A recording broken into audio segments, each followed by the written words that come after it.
Hello and welcome to Season 3, Episode 20 of Knick of Time. The Knicks are 2 wins away from glory. Wow, and you know what glory that is? That is the NBA Finals winning glory.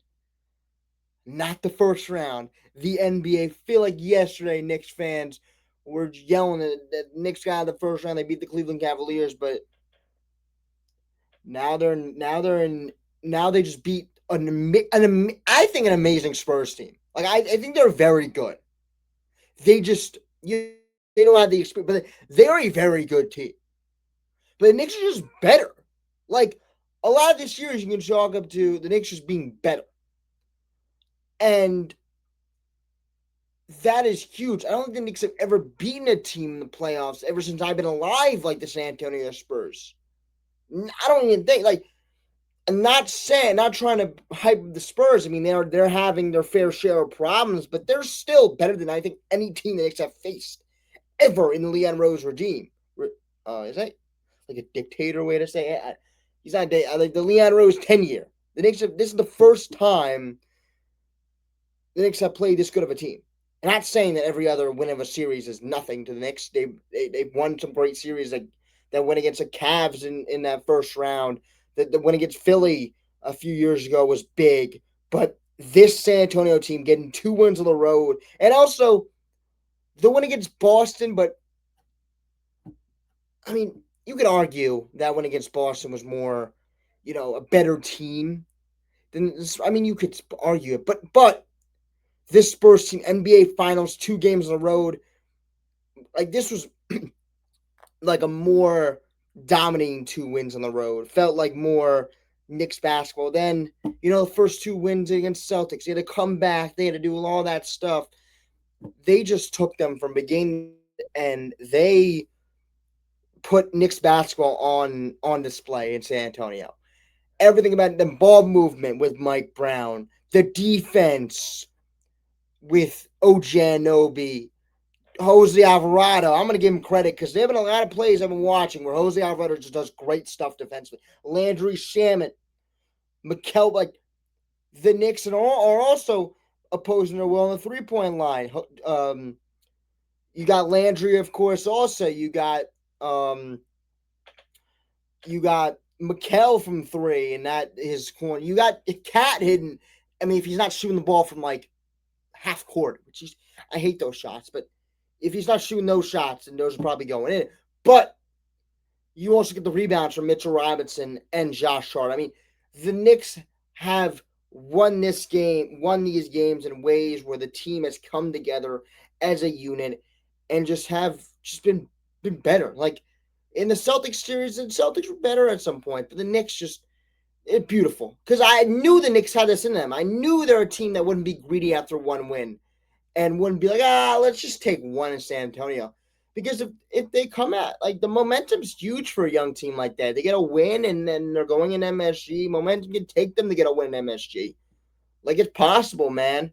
Like, it was definitely possible the Spurs can get a win in MSG, and what would it be? It'd be still 2-2. They get a win MSG right now. They split MSG. It would be 3-1. But if they split MSG, if it was 1-1, it would be 2-2. So they could definitely get a win in MSG, which is why I feel like it was huge. I mean, this Spurs team can get a win in Madison Square Garden, especially if you give them one in Game 2. It's going to be hard for San Antonio now to take 2. That is as close to impossible as you can get. Series shifts to Madison Square Garden for games 3 and 4. Man, huge. Not gonna let they're not gonna let that is it's gonna be hard.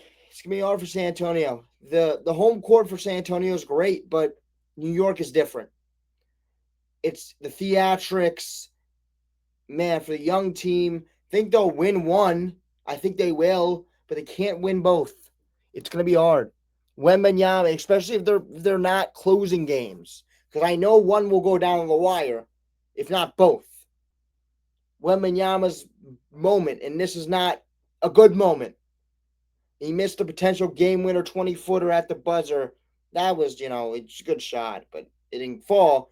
Finished with the good. He had a good game. He didn't have a great game, not at all.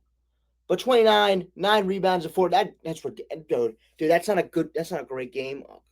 Um, yeah, it's not a great game because you can look at the stats and it can be what it is, but he's he could put more of an impact in the game than he did. So we had like like a 12 straight point. I think it was 12 straight for Wemby, but 12 straight in a quarter. But I didn't feel it. Like it didn't make a difference to me. Like it was like, oh, like my friend taught. We were watching. I was watching a game with a few of my friends, and they're like, Wemby scored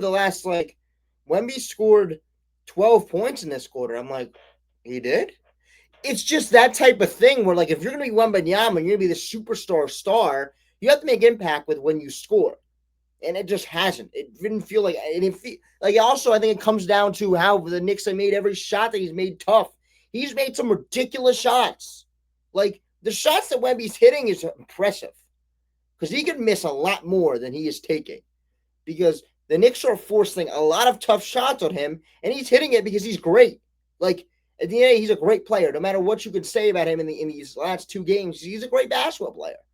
Knicks are forcing him. He's having a little bit of identity crisis of what to do, of where to stand in the offense, how to work it, how to put his body in the right place for him to score every time. Because if he gets his body in the right place, he's going to score every time. Big second half after a slow start, late turnover, huge late turnover. I don't think it's his fault. I mean, it is. It's obviously both of their faults because yes, it's a little bit of a Wemby's fault because you can't just throw it at somebody's back. Like obviously you can't do that. But also if you're Castle, you need to call ball, ball, ball. Give me the ball. Like that's what you gotta yell ball, ball, ball because you're the point guard. Wembanyama, it's as I said, it's not conducive to scoring if you just take the ball up the whole entire floor. Especially with the Knicks who are gonna try to trap him immediately. Or like you could slow it down.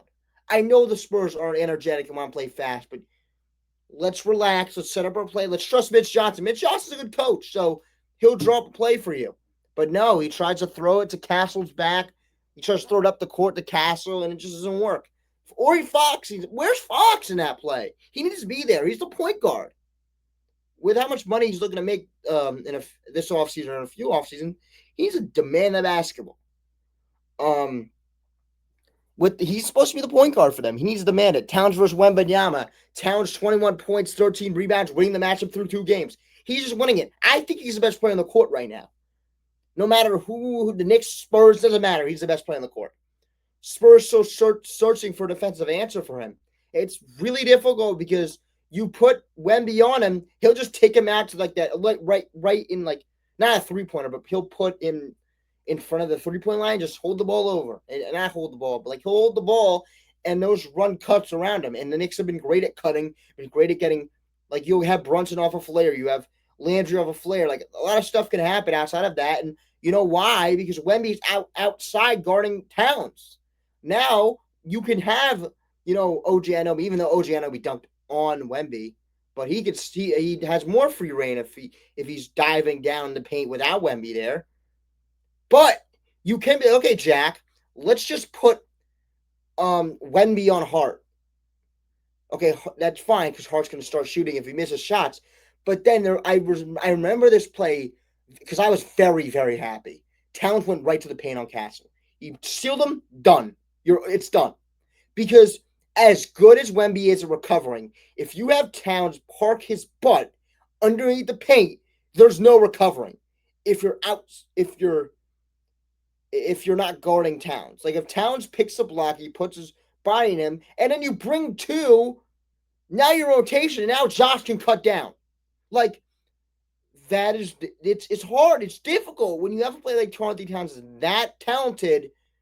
Even if you have Wembanyama who's that talented a defender, it's hard to guard because the Knicks team are, and it's also big. The Knicks team around catch you good because now you can use him as the hub.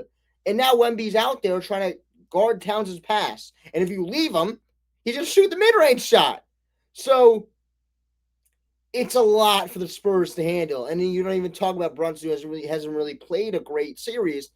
It's a lot. I said it before. As good as the Spurs are defensively, it's a lot to handle. It's not the Thunder. Spacing plus physicality causing major issues. Yeah, I've seen plays where Jose Alvarado has jammed him, and it's just different. Of if if Wemby's in the middle, like if Wemby's on the block, you might as well count two on the board. But once you push him out, I think it's easy like first grade basketball or like middle school. You push him out. You push that big guy out because once he's catching the ball farther out, your defense can set up, and the Knicks defense has been swarming. So if Cat can just physically push him out of that block, yes, it's still Wemby could definitely still score, but now you can set up your gap defense. Other than if he's on the block, there's really no gap help you can do. You could bring two within your rotation, and you got Julian Champagnie shooting threes, which I mean you'd live with, but still you don't. If you don't need to give an open three, if you don't have to give an open three, then you shouldn't be giving up an open three. Like you don't need to. So why? Um, why the Knicks won? Brunson seven for. Why the Knicks won? 7 for 25. Brunson Hart scoreless. They still steal a win again. Townsend foul trouble most of the game. Knicks could keep getting different contributors. Not different. Like you've seen Landry Shamet the whole entire like playoffs being a ridiculous player, but you know it's what's the word? It's surreal seeing it in the finals game. It really is. Like that's the word you would. It's surreal because you think about a guy that's really paid like he's nothing, but he comes out there and he just plays his game. And what's his game? You asked me. Just running, just running and spotting up. He's not a spot up shooter. He just does. I think also he does whatever the coach asks him to do. If you need to give Shamet the ball to come off a screen, he'll do it. Like he has the ball a lot more than people think because you want to run Brunson off as many screens you can off ball. So Shamet's done a great job of not giving out the ball. All I want Shamet to do offensively, if he's going to dribble it, is not turn over. Same thing with Deuce McBride, even though Deuce McBride did turn over the ball a little bit. That's why I've been pretty mad. All I want Deuce McBride to do is just not turn over the basketball. That's it. Don't turn over the basketball. Wait for your other guard, if it's either Jose or even Mikel to come off a screen and give him the ball. Just do not give up the ball, and that's what Shamet did. I like throughout the shooting. What Shamet has been able to do with Brunson on the court is fantastic. He's the reason why Brunson has been able to run a lot of off-ball plays because of the way he's not phased by this pressure. I mean, obviously, I don't think he can score over the Spurs pressure, but all he has to do is just handle the basketball. Do not let them steal it, and that's all you need to do. And also talk about his 3-point shooting, ridiculous, and his defense, playable. It's been great. You know, I think it was Doc Rivers on a podcast. I think I heard this on commentary. They said Doc Rivers talked about on a podcast of why they didn't play Landry Shamet because of the defense. Now Landry Shamet is a more than plus defender, and he's one of the best defenders for the Knicks on a team that has a bunch of great defenders. I love Landry Shamet. I do. I have a man crush. I do. I mean, he just does everything you want out of like whatever Mike Brown told, unless it's like defend Wemby, he'll do it. Like, and talk about Jose Alvarado too, man. Put him in the same boat. I mean, not the 3-point shooting, but man, he does a lot of good things as well. Even though he might have scored 2 points, his defense is remarkable. I want you to watch game 1 again. He jammed Wemby, helped on Wemby, went back to Vassell, helped on Vassell, or stayed in the gaps on Wemby, went back to Vassell, stayed in the gaps on, like, this guy is a remarkable defender. If you're a small guard, you need to watch Jose Alvarado play. You need to. I mean, yes, of course, watch Jalen Brunson play, but let's be realistic here. Jose Alvarado is a bench guard that gets minutes off of his defense and his hustle. Watch him play. He's how you get on the floor. He did it. I mean, man, he does a great job. Um, Josh Hart didn't have a good night, but it is what it is. The Knicks have play. I've said this, and I think that I can have another take off of that. I've said that you know, the Knicks have Landry Shamet. They have Deuce McBride. Like they can take Josh Hart out and still have like good shooters. I mean, not still have good shooters, but bring in good shooters and still have the defense Josh Hart has. I mean, you're just losing the rebounding there, but you could put in Mitch. I mean, you're losing all that crash of the boards, yes, but you could bring in shooting. Role players stepped up. Bridges. I mean, Bridges is not a role player right now. What he's playing like a star. And why I mean he's not a role player is because they have been plays or possessions where Brunson and Cat are out, and you put Bridges in, he's knocking down tough middies. He reminds me of, you know what? I know how many times I've said his name. Chris Middleton. When the Bucks have won the chip, he reminds me of him. The steady scoring. It's crazy I'm saying this now. I'm really excited to say this, but he's a steady scorer for New York. He reminds me of Chris Middleton. Like when Chris Middleton wasn't a role player, man, he's steady. He's as steady as it comes. Tough shots. Anunoby, highlight dunk over Wembanyama. I mean, he's not scared of anybody. If I was his size, I would not be scared of anybody either. But man, is he great? He's amazing. There's one play where he took Wemby completely out of the play by just jamming him. I mean, it's good stuff. Anunoby's a great player. Robinson, strong rim protection. Doing a great job. Just wear Wemby down and give Cat blows give Cat a blow because he might get in the foul trouble a little bit. Because Wembanyama, let's be honest, they're getting some favorable calls, but also, I mean, it's a lot to guard. If you it's the same thing with Joel Embiid. You know, if you're that skilled, people are gonna give you calls because it's gonna be hard to guard. What Wembanyama does is hard to guard. Shamet continues his big playoff impact. I've said it. I don't need to really say it again. It's just there. Spurs problems. 2 straight blown fourth quarter leads. Man, they blowed it. They blew it. And it was and I think this one was a little less because they came back in the fourth. They had a great fourth, but they blew that fourth quarter in the last game. Young roster struggling in finals pressure. I think that really was the difference. Experience versus non-experience in that late game. I think an experienced team wins that game against the Knicks. I honestly think like you throw out the Thunder will pull that game out. Late game mistakes piling up. Keldon Johnson is still quiet. A guy that I want to pull up his stats, but I think he's been a very, very steady off the bench scorer for the Spurs. But him being quiet, you need him to score. Like you know how valuable the Knicks bench players are. Like they don't have that with Keldon. Like imagine if the Knicks just didn't have the scoring from Landry Shamet. Like it'd not be good. Like it wouldn't be good at all. So yeah, I mean Keldon Johnson, 13 points this year, 36 from 3. I mean you really need him to get going. Because on the other side how important Landry Shamet has been in New York, how important even Mitchell Robinson, even though they're way different positions, but still off the bench scoring. Not even scoring, but off the bench's impact. Landry Shamet being important. I mean, McBride is coming and give them Knicks decent minutes. Jose Alvarado, decent. Like, the Knicks have guys who will give you decent minutes. And the Spurs right now, their guy that's supposed to give them decent minutes, and Keldon Johnson has not been playing well.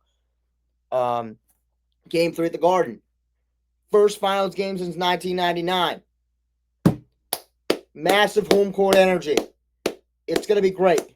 It's going to be freaking amazing. Knicks 2 wins away from the championship. As I said, Spurs must win to stay alive. They must win, and New York is going to be rocking. You got the president coming there. I'm going there.